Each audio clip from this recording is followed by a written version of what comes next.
नमस्कार, आप देखना शुरू कर चुके हैं मध्य प्रदेश के कोरोना आंकड़ों और कोरोना से जुड़ी खबरों के साथ साथ प्रदेश की बड़ी खबरों को लेकर आने वाले हमारे मध्य प्रदेश के बुलेटिन पर। मैं हूं अंकुर यादव। आज के कोरोना एमपी बुलेटिन में हम देखेंगे मध्य प्रदेश की बड़ी खबरों को, साथ ही नजर डालेंगे कोरोना के आंकड़ों पर।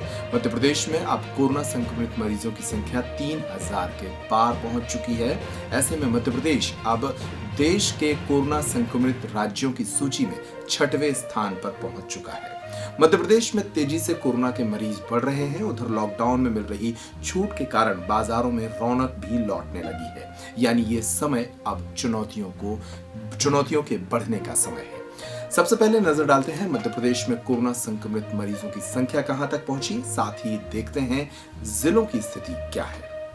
मध्य प्रदेश में कोरोना संक्रमित मरीजों की संख्या 3049 हो चुकी है, जबकि मरने वालों का आंकड़ा 176 तक पहुंच चुका है। मध्य प्रदेश अब गुजरात, महाराष्ट्र, दिल्ली, तमिलनाडु और राजस्थान के बाद देश में सबसे ज्यादा प्रभावित राज्यों की सूची में 6वें स्थान पर पहुंच चुका है।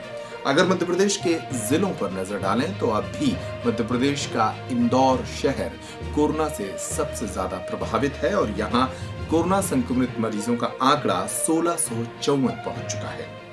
इंदौर के बाद सबसे ज्यादा असर भोपाल में है, जहां मरीज 571 हो चुके हैं। उज्जैन में आंकड़ा बढ़कर 184 पहुंच चुका है। जबलपुर में 106 और खरगोन में 79 मरीज सामने आ चुके हैं। इसके अलावा मध्य प्रदेश के तमाम दूसरे जिले भी हैं, जहां पर कोरोना संक्रमित मरीजों की संख्या रोज बढ़ रही है।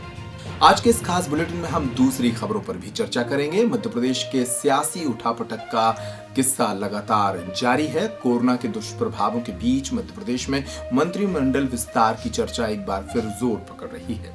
सियासी गलियारों के सूत्र बताते हैं कि लॉकडाउन खुलने के बाद यानी 17 मई के बाद मध्य प्रदेश में मंत्रिमंडल का विस्तार हो सकता है, जिसमें सिंधिया और भारतीय जनता पार्टी के पुराने विधायकों को जगह मिल सकती है।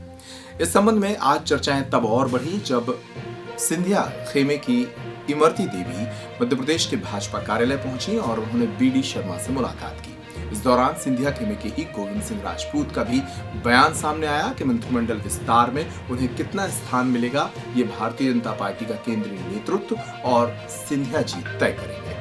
आज के इस खास बुलेटिन में हम चर्चा करेंगे मध्य प्रदेश में लॉकडाउन के कारण प्रभावित एक बड़े किसान वर्ग की। मध्य प्रदेश के पान किसान बुरी तरह से प्रभावित हैं और लॉकडाउन की तस्वीरें, जो लॉकडाउन खुलने की जो ढील दी जा रही है उसकी तस्वीरें सामने आ रही हैं, जिसमें बाजार का तमाम हिस्सा अब धीरे धीरे खुलना शुरू हो गया है। लेकिन अब भी पान किसान, पान की गुमटियां बंद हैं और ऐसे में पान किसानों के सामने अब जीवन का संकट गहराने लगा है। इसी संबंध में आज हमारे साथ बात करने के लिए शामिल होंगे मध्य प्रदेश में पान किसानों की लंबे समय से लड़ाई लड़ रहे मानिक चौरसिया, जो छतरपुर जिले में चौरसिया समाज के अध्यक्ष भी हैं। तो हमारे साथ स्टूडियो में जुड़ चुके हैं मानिक चौरसिया जी, जो पान किसानों की लड़ाई लड़ रहे हैं। और बहुत स्वागत है मानिक जी आपका स्टूडियो में। और अब जब लॉकडाउन धीरे धीरे खुल रहा है, केंद्रीय गृह मंत्रालय के दिशा निर्देशों और मध्य प्रदेश सरकार के नए दिशा निर्देशों के साथ, यहाँ तक कि शराब और भांग की दुकानें भी तमाम जोन्स में खुलनी शुरू हो गई हैं, रेड, ऑरेंज और ग्रीन जोन्स में। ऐसे में क्या समस्या है आपके वर्ग की, पान किसानों की और पान गुमटियों की, वो थोड़ा हमें बताएं। क्या है अंकुर जी, लॉकडाउन 21 मार्च के बाद चालू हुआ है और इस समय क्या होता है, मार्च, अप्रैल और मई के जो 3 महीने होते हैं पान किसानों के लिए, ये साल भर की जो पुरानी फसल आती है, जिसकी कीमत भी बहुत अच्छी मिलती है किसानों को, वो पककर तैयार हो जाती है। और जो नई फसल होती है उसका बोवनी भी उसकी फरवरी और मार्च में होती है जी। तो जब उसकी बोवनी होती है तो जो पुराना पान होता है उसकी बेल ही उसमें बीज के रूप में उपयोग की जाती है जी। तो उसका भी पुराना पान इस समय जो निकलता है, कहने का मतलब यह है कि साल भर की जो मेहनत होती है किसान की, वो इन्हीं 3 महीनों में वो पुराना पान बिकता है मार्केट में, जिसमें उनको अच्छी कीमत मिलती है जी। अब 21 तारीख के बाद लगातार मार्केट बंद है, पूरे देश के बाजार बंद है, लोग घरों के अंदर हैं। तो इस समय क्या हुआ कि पान किसान जो कि राष्ट्रवादी कौम है, उन्होंने भी सोचा कि चलो भाई आज नहीं कल, कल नहीं परसों हमारे लिए भी कोई ना कोई ऑप्शन निकलेगा। लेकिन आज लगभग 44-45 दिन हो गए हैं। पान किसानों के लिए सरकार द्वारा कोई उचित निर्णय इस समय अभी तक नहीं लिया गया, जिसका परिणाम ये हो रहा है कि जो पान किसानों ने तोड़ के घरों में रख लिए थे वो पान सड़ता जा रहा है, जो पान पौधे में लगा हुआ था वो पान भी सड़ के गिर रहा है। तो स्थिति इतनी बुरी है किसानों की। मैं गया था अभी पान किसानों के यहाँ, उनके खेतों में गया, उनके घरों में गया, तो मैं आपको शब्दों में उनका दर्द व्यक्त नहीं कर सकता जी। इतनी बुरी स्थिति किसानों की हो गई है। तो आपके कहने का मतलब ये है कि मध्य प्रदेश की जो सरकार है वो तमाम वर्गों को कुछ ना कुछ राहत देने की कोशिश कर रही है, गरीबों तक राशन पहुंच रहा है। अभी हाल ही में अधिवक्ताओं को 5,000 रुपए की राशि दी गई ताकि वो अपना भरण पोषण कर सकें। इसके अलावा कोरोना वॉरियर्स के बीमे हो रहे हैं, उन्हें प्रोत्साहन राशि दी जा रही है। किसानों को भी उपार्जन के समय बोनस दिया जा रहा है, लेकिन पान किसानों पर कोई फोकस सरकार का नहीं है। यही हमारा कहना है, यही हमारी शासन से डिमांड है कि पान उद्यानिकी का प्रमुख अंग है। आप सबको राहतें दे रहे हो, आपने सबके लिए सब कुछ किया है, तो इतने बड़े वर्ग को आपने क्यों छोड़ दिया?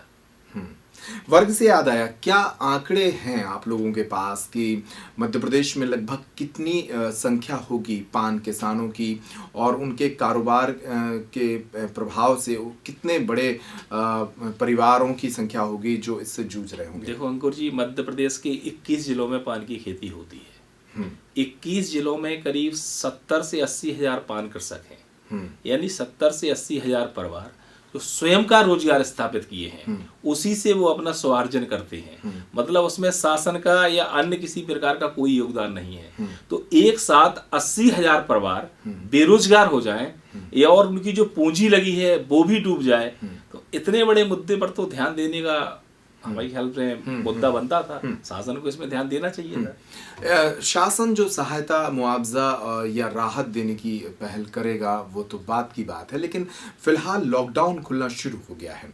अगर छतरपुर जिले की ही बात करें जहां से आप आते हैं, वहां आज की तस्वीरें काफ़ी रौनकमंद हैं। बाजारों में अलग अलग रोस्टर के हिसाब से दुकानें खुलनी शुरू हो गई हैं, लेकिन जिला कलेक्टर ने पान की दुकानों को, गुमटियों को खोलने पर अभी भी प्रतिबंध लगा रखा है। इस पर आप क्या कहना चाहिए? हम लोग सतत उनके संपर्क में हैं कलेक्टर साहब के। हम लोगों ने उनको ज्ञापन भी दिया है।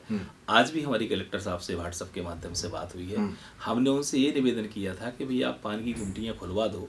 आपका जो मुख्य मुद्दा है कि उसमें तंबाकू नहीं बिकना चाहिए, तो तंबाकू नहीं बिकेगी। हमारा निवेदन ये था कि जो जिले में पान पैदा हो रहा है, अगर जिले की पान गुमटियाँ खुल जाएंगी, जैसे कि जिले में करीब 2,000 पान की गुमटियाँ हैं, करीब यहाँ 9 से 10 हजार पान कृषक हैं, तो उनका पान जो खराब हो रहा है, उनको आज खाने के लाले पड़ गए हैं किसानों को, जो 2 जून की रोटी के लिए परेशान हो गए हैं। तो अगर यहाँ की गुमटियाँ खुल जाएंगी तो यहाँ का पान कुछ मात्रा में तो गलेगा, तो उनको कुछ ना कुछ तो मिलेगा। तो मैंने उनसे ये भी निवेदन किया था कि भाई आप सादा पान और मीठा पान इसको आप अलाउ कर दो। लोगों ने एक कदम करके अफवाह फैला दी है कि थूकने से कोरोना फैलता है। मेरा इस मुद्दे पे भी कहना है कि भाई अगर थूकने से कोरोना फैलता था और सिर्फ पान खाने से ही कोरोना अगर फैल रहा था, तो देश के साथ साथ विश्व के 200 देशों में कोरोना फैला है, जहां पान की खेती नहीं होती, अमेरिका में नहीं होती, ब्रिटेन में नहीं होती, फ्रांस में नहीं होती, इटली में नहीं होती, तो वहां कोरोना कैसे फैल गया? तो यहाँ पान कृषकों के लिए दोयम दर्जे का व्यवहार प्रशासन के द्वारा हो रहा है। तो पान किसानों का एक बड़ा वर्ग है जो परेशान है, और लॉकडाउन की जो ढील अन्य व्यापारी वर्गों को दी जा रही है या किसानों को जो राहतें दी जा रही हैं, वो राहतें पान किसानों को भी मिलनी चाहिए। ऐसी मांग मानिक चौरसिया जी कर रहे हैं पान किसानों की ओर से। आज हमने उनसे ये चर्चा की है। बुलेटिन के आखिर में देखेंगे आज की अच्छी खबर। पूरे देश में कोरोना महामारी से बचाव के लिए लॉकडाउन किया गया, और इस लॉकडाउन की सबसे ज्यादा कीमत चुकाई देश के मजदूरों ने। मजदूरों ने लॉकडाउन के कारण आए संकट के चलते अपने घरों तक पैदल निकलना ही शुरू कर दिया। कई मजदूर इस यात्रा में दम तोड़ चुके, तो कई मजदूर इस यात्रा में मरने की ओर पहुंचे। ऐसी ही एक तस्वीर हम इस वक्त आपकी स्क्रीन पर दिखा रहे हैं। ये एक मजदूर है जो पैदल चलते हुए कटनी की ओर जा रहे थे। पैदल चलते हुए कटनी की ओर जाते वक्त कई दिनों तक खाना और पानी ना मिलने के कारण ये छतरपुर के एक इलाके में पहुंचकर बेहोश हो गए। छतरपुर की पुलिस चौकी के समीप बेहोश होने के बाद पुलिस ने उन्हें जिला अस्पताल पहुंचाया, लेकिन अस्पताल में इसे लावारिस छोड़ दिया गया। कोई डॉक्टर इस मरीज के करीब नहीं आना चाहता था। ऐसे में इस मरीज के लिए डॉक्टर अभिषेक चौधरी भगवान बनकर आए। अस्पताल में पदस्थ ऑर्थोपेडिक्स डॉक्टर अभिषेक चौधरी ने पीपीई किट के साथ इस मरीज को देखा और फिर उसका उपचार शुरू किया। मरीज 2 दिनों से भूखा था, शरीर में पानी की भी कमी थी, जिसके बाद उसे उपचार दिया गया। खाने पीने की सामग्री उपलब्ध कराई गई, जिसके बाद मरीज को होश आया। डॉक्टर ने अभी इसे इलाज के लिए रखा है। खुद अभिषेक चौधरी ने उन्हें कुछ पैसे भी दिए ताकि वो अपने घर पहुंच सके।